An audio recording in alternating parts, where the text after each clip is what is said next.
Assalamualaikum warahmatullahi wabarakatuh.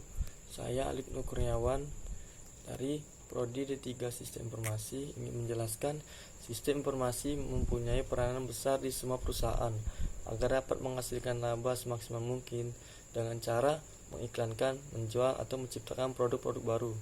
Perusahaan dipaksa untuk menciptakan inovasi baru agar bertujuan untuk bisa bersaing di dalam persaingan bisnis yang ketat.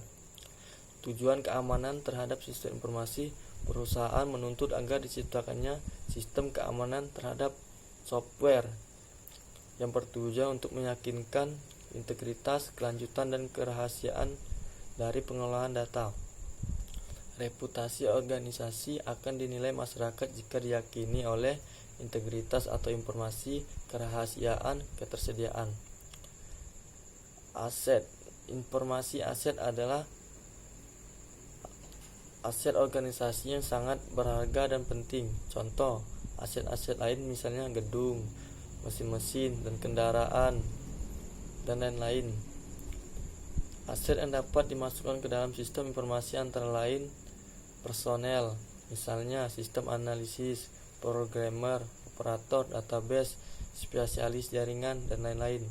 Hardware, misalnya CPU, printer, monitor, routers, dan switch. Software aplikasi, misalnya sistem debtors, creditors, pengajian, dan GL dan ERP. Sistem software, misalnya operating system, compilers, dan database system. Data, misalnya file, backup file, dan file transaksi. Fasilitas, misalnya mebel dan ruang kantor. Penunjang, misalnya CD, DVD, dispek, kertas, dan tinta printer. Ancaman adalah kejadian bisa merugikan perusahaan yang mengakibatkan kerugian bisa berupa uang dan tenaga, upaya, reputasi, nama baik yang mengakibatkan bisa membuat organisasi failed.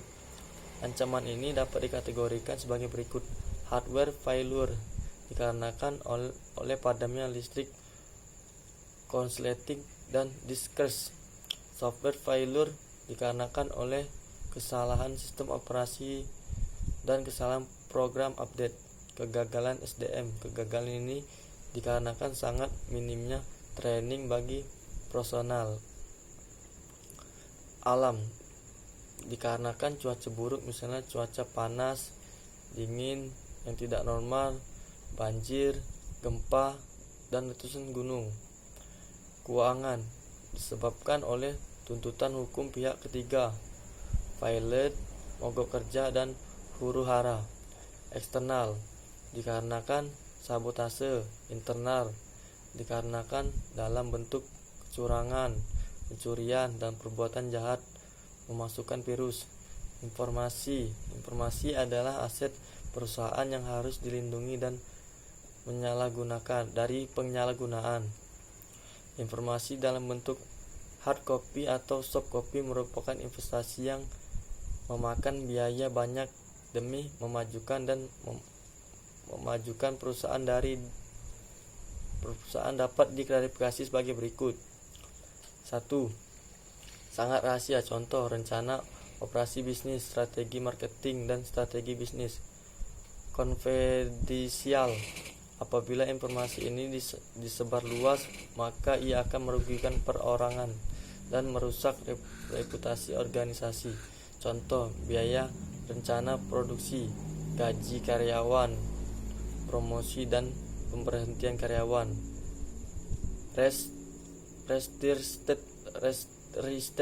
Informasi ini ditunjukkan pada orang-orang tertentu untuk menopang bisnis organisasi. Contoh, informasi mengenai bisnis organisasi, peraturan organisasi, strategi marketing, dan strategi harga penjualan. 4. Internal use. Informasi ini lebih digunakan oleh pegawai saat melaksanakan tugasnya. Demikian presentasi saya.